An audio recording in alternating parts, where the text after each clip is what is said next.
Well, it's a great pleasure to be here. I've done a few alumni events around the country, and it's very exciting to be in New York and to hear how many people are interested in talking about the election and talking about immigration, which is kind of slipped a little bit, but I'm hoping to return our focus to immigration tonight because it's a very important topic, and it's also the topic of my research. So let's talk about it. Let's see if we're working. There we go. So as I said, I'm going to talk about my project a little bit, but I think it gets us into a discussion of immigration and how it's affecting the elections now. I make my way to this topic through the guest worker program. And for those of you that are maybe unfamiliar about the guest worker program, there's actually one that's currently in place in the United States, but the one that's probably much more familiar and much more famous is the Bracero Program from 1942 to 1964. The Smithsonian Institution actually came to Brown partly because they invested in a Chicano scholar, myself and some others, who knew something about the program. And they came to us because they found a cache of photos that seemingly were documenting this experience, and they wanted to know what were these photos about? Who were these men? And it resulted in a very large project that's ongoing, and it's going to result in the first traveling exhibition with the Smithsonian, for the Smithsonian Institution, that's focused on Latino history. One of the things they're doing that's very original is they're not staying in DC. They realize that the populations that are going to be drawn to this exhibition are really in the Southwest, as Marcos mentioned. And so really trying to tap the many, many Latinos that extend throughout the country. And of course, the guest worker program focused on Mexican contract workers from 1942 to 1964. This poster actually comes from the first conference that we did on the border in El Paso. And it was at that conference where Evelyn Huda Hart, scholars from Yale, from across the country, came together to share the history of this program.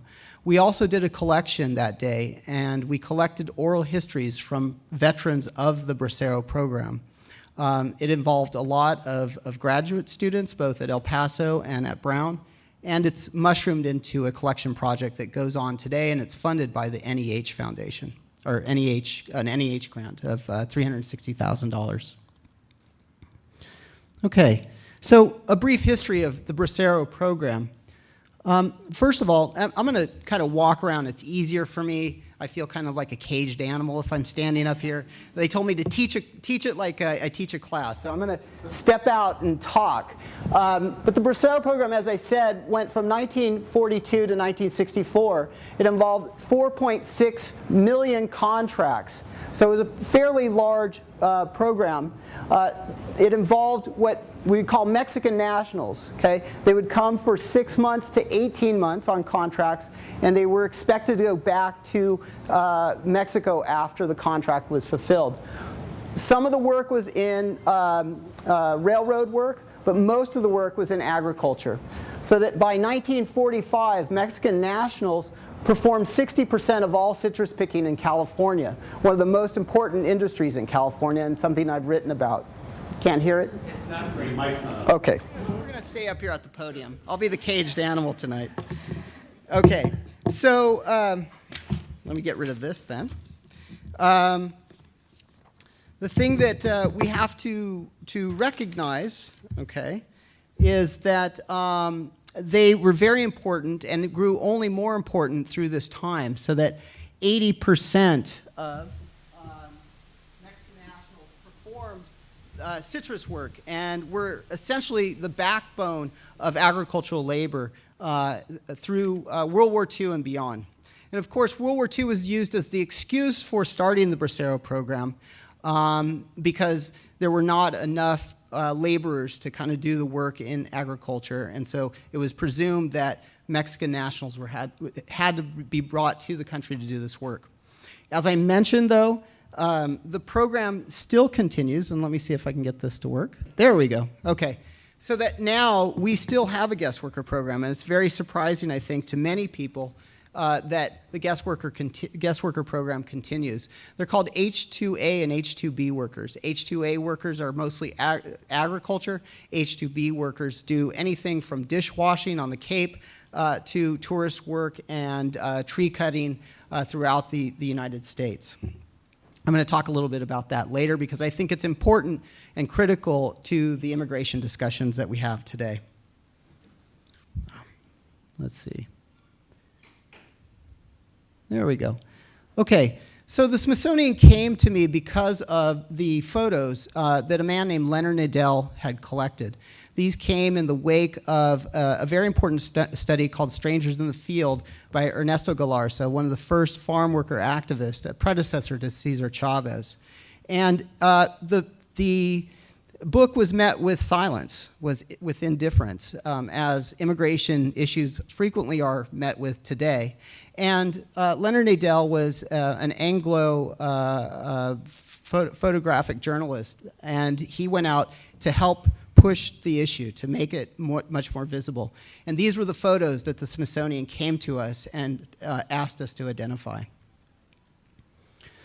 As you can see, they documented the inhumanity of the program. The program dehumanized braceros. You see it actually in the word itself. Braceros derives from the word, the Spanish word brazos, which is literally disembodying these workers.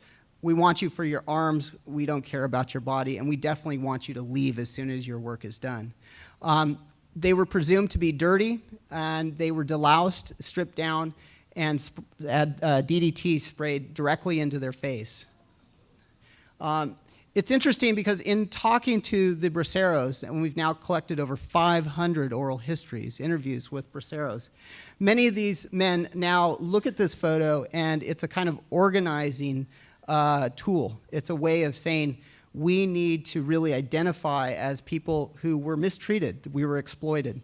The other way that they were mistreated and exploited is that 10%, essentially a social security, was taken out of their payment that they were supposed to collect when they got back to Mexico. Most braceros never collected that money.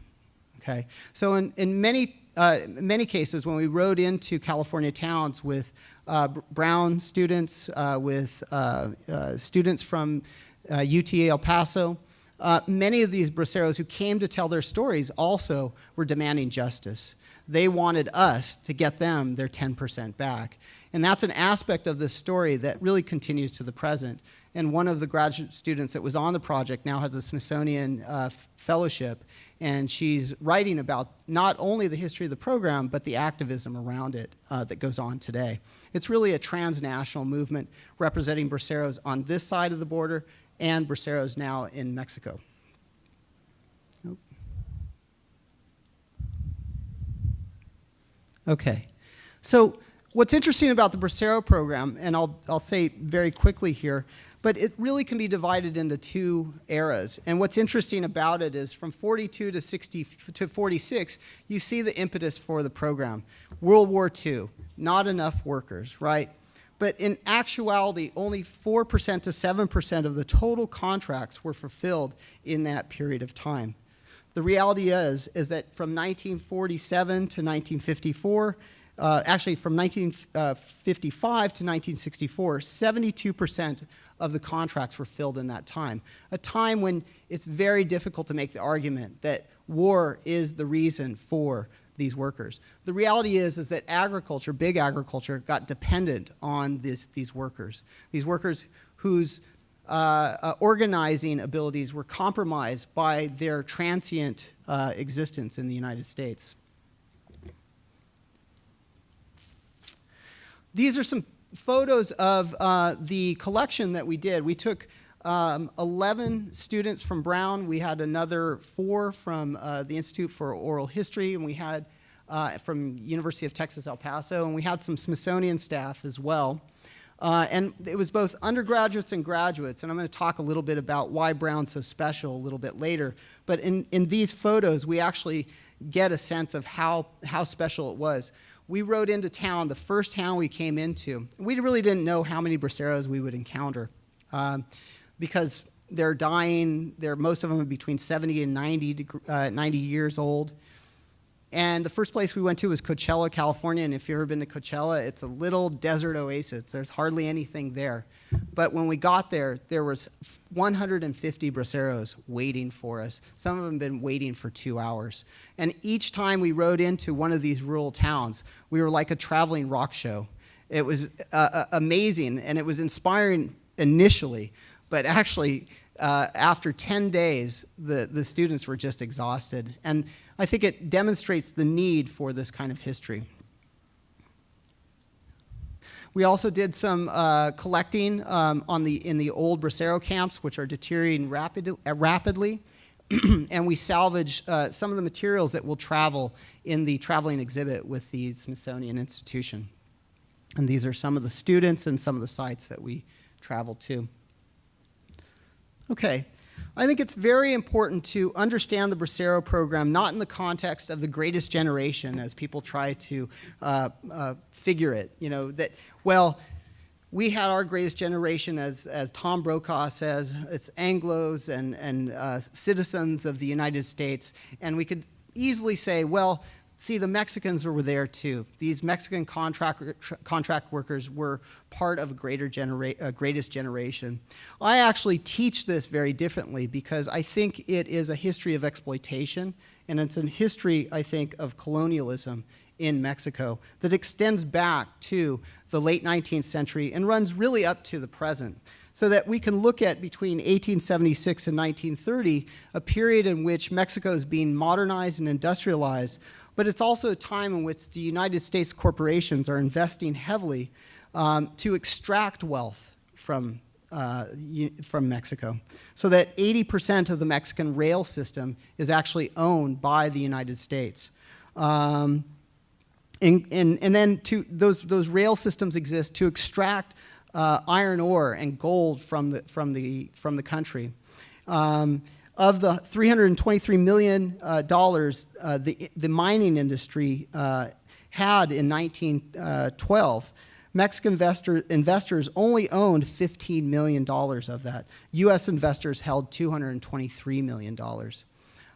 So that's just one aspect of it. I think the other thing that we have to acknowledge is those trains ran north to El Paso, and those then trains moved into Chicago and Los Angeles, and there's literally a extraction of labor in the Bracero program first, and then the kind of immigration that we see to the present.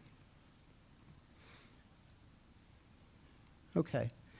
These extractions, if you will, the extraction of labor, the bringing of braceros to this country, was really not felt by most of the mainstream communities in the United States.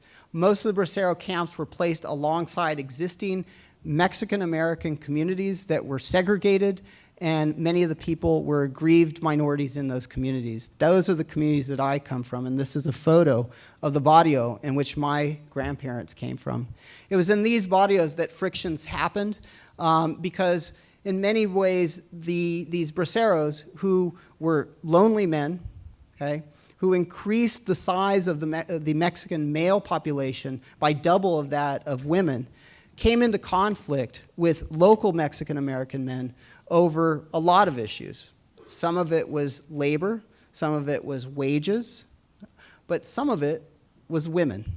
And so you can only imagine, right, that you double the male population. And at that time, dating outside of your racial group was not acceptable, okay? I'm actually an anomaly in that regard. I happened in 1968, so well beyond this period. I'm mixed background. So these are some of the stories that we got from the braceros. Some who experienced death, some who experienced beatings, frequently at the hands of other Mexican Americans. And this is a kind of history that I think is important to tell. The reason why braceros came into contact with women was not only because of the kind of dance halls and liquor venues that serviced the men, but also they came in contact with them in the workplace. And so what was interesting is that braceros were, unlike a lot of Mexican-American men, were invited into packing houses. And packing houses were the preserve of women, of Mexican-American women. So that many of these men met women in the packing house and married them or dated them. And this caused a lot of problems, a lot of worry amongst families who worried that braceros, when they went back, would take their daughters back to Mexico. There was also a lot of talk about venereal diseases, and there was an assumption, as you saw in the photo, right, the popular culture really fed this, the idea that braceros were dirty, that they were also dirty sexually. They brought venereal diseases to Mexican-American communities, and therefore that was unfairly pinned on braceros as well. Okay. So what's interesting is that is the history, and let me move forward to the present. Because what's interesting about the present is that the guest worker program, not talked about as a Bracero program anymore, but essentially that's what the Bracero program was, a guest worker program, is often proposed as a solution to current immigration problems. And I want to think about that term a little bit. What is an immigration problem? Well, one way to look at the immigration problem is to look at it in the context of the way the media looks at it, right? Immigrants are dependent on U.S. wealth. They're wetbacks. They sponge off of the society, right? Nationwide, there's an estimated 500,000 people crossing illegally every year. 12 million and maybe as many as 20 million undocumented people live in the United States today, and it cost us, the U.S. taxpayer, $20 billion to enforce the border over the last decade.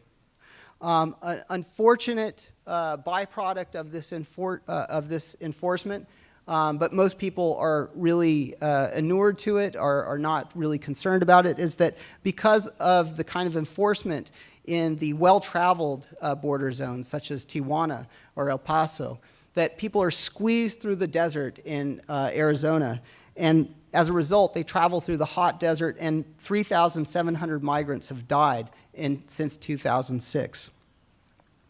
The other way, though, I like to think about it, and the way I like to think about the problem is not the immigrants' dependence on U.S. wealth, but U.S. society's dependence on immigrants.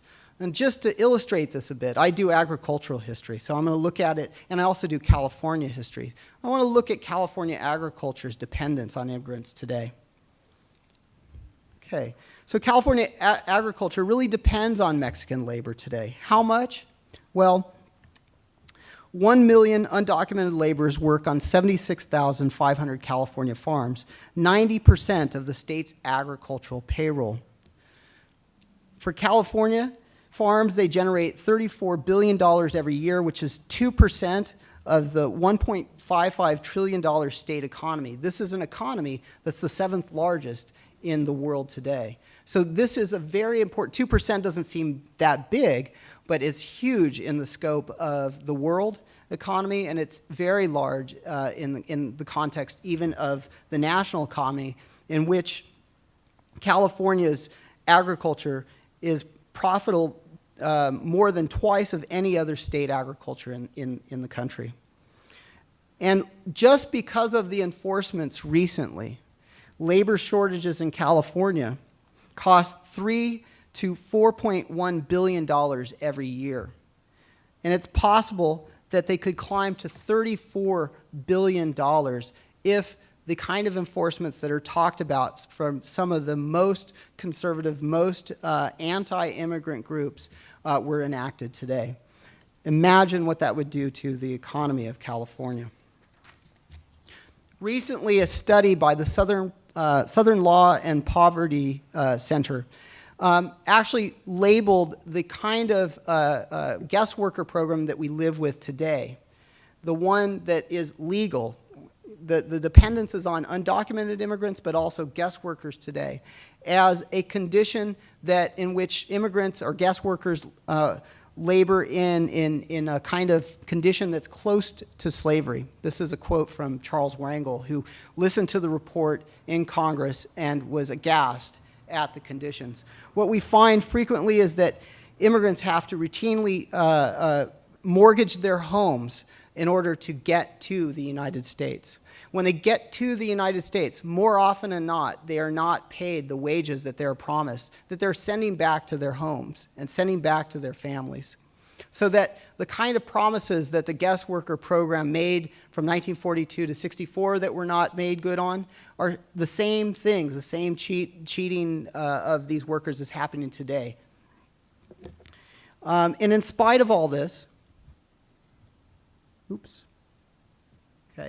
in spite of all this, people continue to hate on immigrants. In fact, the Southern Poverty Law Center did another study this year and found that in 2007, they called it the year of hate. Why? Because hate crimes went up 48%. Where were those hate crimes? They were against Latinos predominantly. So the kind of rhetoric around immigrants, the idea that immigrants are leeching or off of society, that they're dependent on the U.S. rather than the U.S. dependent on immigrants, is fomenting this kind of hatred. But there has been a little bit of progress, and there's been attempts to reform, as you might have known. Most of those reforms, all of those reforms, in fact, have failed, and it's left us in a quandary, a kind of vacuum that's being filled by state representatives and state governors. At this very moment, there's a battle raging in Rhode Island as a result of the failure of the federal government to lead on this issue. What did Governor Carcieri do? He issued an executive order telling all state employees, including law enforcement officials, to cooperate with Immigration and Customs Enforcement, ICE, to expel any immigrants that they catch. Okay? It's created a very chilling effect in the state, and it's a very nervous time in Rhode Island right now, but there's a lot of activism as well, largely amongst students, including Brown students. But what's interesting is we look at the legislative landscape, and what we see is that there's mostly failure. There's been attempts by conservatives in the Border Protection, Anti-Terrorism, and Illegal Immigration Control Act. That was the famous, or maybe infamous, Sensenbrenner and Tancredo Act that provoked mass marches in streets across America in May 2006. 500,000 in Chicago, almost 1 million in LA, 250,000 in Phoenix, 100,000 in Providence, the largest protest since the Vietnam War in May of 2006 against that attempted reform. Interestingly enough, there's also another reform that was attempted and failed, and this was the Kennedy-McCain attempt. Yeah, that McCain, John McCain. He got in a lot of trouble for it, and he's backed away from it, but don't believe that he's not going to try something if he actually gets elected. And I think that it's something to pay attention to. And that was the Comprehensive Immigration Reform Act. All of these reforms have circulated around 4 issues, and that is control of the border, which is essentially building a 700-mile wall that would cost $2.2 billion, sanctions on employers who hire illegal immigrants, a new guest worker program, kind of beefing up of the guest worker program that we already have, and then assimilation for undocumented immigrants, and this is the one that gets most debated, right? That is the issue of amnesty, right? That dirty word for some people. All these reforms are in some way, shape, or form controversial, but the one that's interestingly the least controversial, in spite of the history, in spite of what I've shared with you that continues to the present, is guest workers. Everybody seems to agree, except the very far right and human rights and immigrant rights groups on the left, that a guest worker program would be just fine, okay? You look at the center, you look at the left, you look at Bush Republicans, and they actually say, that's the thing that I'm not worried about. It's really stunning when we actually look at the history. It's almost as though no one is paying attention to the history.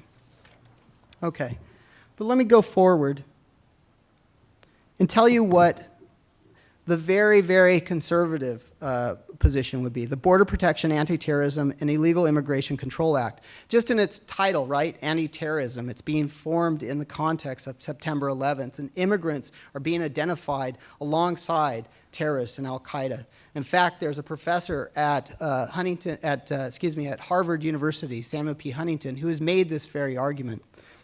And James Sensenbrenner from Wisconsin and Tom Tancredo, who ran for the Republican nomination very briefly from Colorado, proposed a 700-mile fence for $2.2 billion. They did not want the guest worker program, and these really kind of stand outside the norm. There's really an emphasis on expanding the institutional removal programs that currently exist to include local officials. So the kind of thing that Governor Carcieri is doing in Rhode Island, that's happening in Arizona, that's happening in Virginia, is actually proposed in this bill. So what we see is that even though reforms don't happen on a federal level, they get picked up and they get applied in certain states where current governors and current policymakers see an opening. We can talk about why that might be, but I think it's very problematic. The other thing that they wanted was really strong employer sanctions, the first offense being $7,500, the second being $15,000, and the last being $40,000 and $40,000 thereafter. They also very much objected to the path to citizenship or amnesty. And in fact, people on the right, people that are very much anti-immigrant, not everybody on the right is anti-immigrant. I would classify George Bush and also John McCain as not anti-immigrant. But people who are frequently are on the right, and in many cases been fueled by talk radio, so that amnesty became the dirty word, and it was the thing that really snuffed out more responsible, much more sensitive, much more helpful reforms. Those reforms are the Comprehensive Immigration Reform Act of 2006. It also failed. As I said, this was the Kennedy-McCain Senate bill. It would have legalized 16 to 20 million over the next decade, and they would have instituted a biometric data system, a kind of big brother kind of system, which I'm not particularly comfortable with. But the thing that was interesting is, again, in the context of my work, a new guest worker program that would actually beef it up. Right now, roughly about 120,000 guest workers come in at H-2A and H-2B. It would beef up to 400,000 for 3 years. These guest workers would really boost the federal revenues by $66 billion. It would not extract money from the system. The cost would be $50 billion, so what you'd see is a profit there in some ways of $16 billion over approximately 3 to 10 years, what they're saying. Now, these numbers are disputed, but these numbers, it's important to say, come from the Congressional Budget Office. So this is a Congressional Budget Office that's supposed to serve Republicans and Democrats and everybody in between, okay, as objective a numbers as possible. They would increase the Border Patrol, but the emphasis would be on stemming illegal immigration by making it easier to come to the U.S. legally to work. And what was really important about this bill was that they wanted to provide a path to citizenship. They embraced amnesty. So that by 2016, 8 million immigrants as guest workers would be here, and it would legalize 12 million immigrants who are in the country right now. In essence, it would be that pathway to citizenship. The one area that I think it was also novel, and it didn't do enough, but it began to address the problem of the source or the root. Okay, why do immigrants come here? I think much of the problem is based in the uneven development between Latin America and the United States, specifically between Mexico and the US. So that people frequently in this country say, we are solving the problem for Mexico's economy.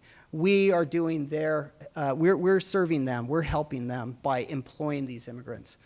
it's an amnesia. It's a forgetting that there was those extractions of wealth. There were those kind of colonial relationships between the United States and Mexico.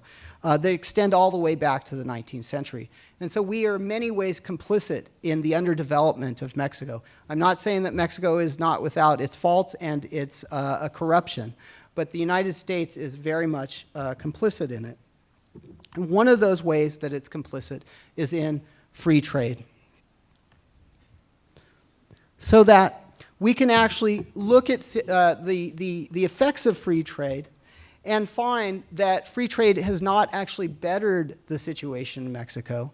It has worsened it. Okay? There is some success, and people will point to it and say unemployment is down by 3.2%, but underemployment in the country, in Mexico, is up 25%. In Mexico, poverty has risen considerably since the signing of NAFTA, up 40% amongst those people that are living below the poverty line. And wages there have decreased by as much as 20% in some sectors.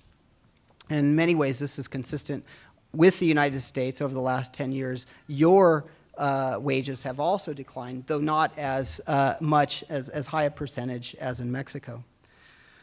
You would think that in some ways, this would be a good thing. Free trade in Mexico, when we talk about agriculture. Let me return to agriculture. Why? Well, Mexico can produce more cheaply, right? The cost of labor is cheaper. The land is cheaper. In many ways, they have more expertise in Mexico than the United States in terms of harvesting those crops and cultivating those crops. So why is it that Mexican farmers have consistently and doggedly been against free trade? They've protested against their president. If Mexico has lower labor and living costs, why can't they outperform U.S. farmers in a liberal trade environment? The answer has to do with subsidies, and it has to do with the ways in which the United States currently practices free trade. There's a fantastic book. I recommend it. It's not Chicano history, but it has everything to do with the experiences of farm workers and Mexican Americans and yourself. And that is Michael Pollan's Omnivore's Dilemma, in which it talks about how we have replaced the Mexican people as the corn people in this world today. Why? Because we subsidize the cultivation of corn, right, to the detriment of the Mexican farmer. The United States, in a Washington Post article in 2003, said, Uncle Sam has his thumb on the scales in the form of a $10 billion annual subsidy that enables the U.S. grower to sell number 2 yellow corn at $2.20 per bushel compared to $3 per bushel in Mexico, about 25% below production cost. The result has been that Mexico now imports more than a quarter of its corn from the United States. Think about that. These are the people that are known for tortillas, for tamales. This is a staple of their diets, and yet we have essentially replaced it. What's interesting as well, and Poland will talk about this if you read this book, is that that corn is an inferior corn. It's a corn that Europeans won't buy because it's hybridized, because it is genetically manipulated, okay? And so it's a corn that actually, when it comes off the stalk, is nearly inedible because it's mostly used for the production of high fructose sugar. The things that you find, the sweetener that you find in everything from Big Macs to candy bars to even it's the sheen on the cover of your folders, for example, helps produce that sheen. So corn is everywhere, and it's used in multiple ways, and it's not used primarily for eating anymore, although the Mexican people now have to depend on it because of the kind of corn subsidies that are making it available and allowing it to dominate Mexican markets. What we call this is dumping, and the United States is essentially dumping its corn. Who's paying for it? All of you, okay? So who's benefiting from it? It's not even the farmers in the central valleys of California or the Midwest of the United States. It is the people that manufacture the seeds that are sold, okay? Monsanto, ADM, okay? So these are some of the dynamics that are at play. And what I would say is that we listen to the elections and we listen to the campaign speeches. What we hear is not only some dialogue about immigration reform, which has mainly gone away. Why? Because so many of those people are not voting people. They are not part of the electorate. The 12 million are somewhat silent. Rather, I think the place to listen to maybe the question of immigration is in the debates around free trade, okay? So in many ways, what we have to do, I have that slide, okay? So these are some of the figures that I just shared with you. Okay, let me go forward. In many ways, we have to listen not only to what the candidates are saying about immigration reform, but we have to listen to what they're saying about free trade.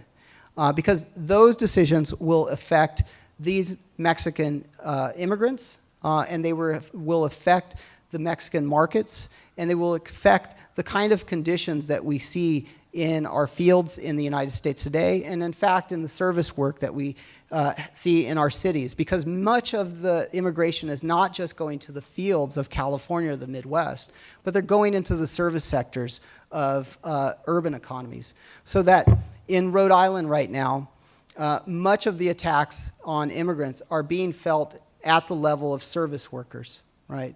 It's the people that are cleaning, that are taking care of hotels and taking care of a lot of the businesses in Rhode Island. There's a battle going on, and I think that ultimately this battle is not going to be solved until one of these individuals steps up and takes leadership. Right now, a vacuum exists, and that vacuum is being filled by hate. So let me end with that.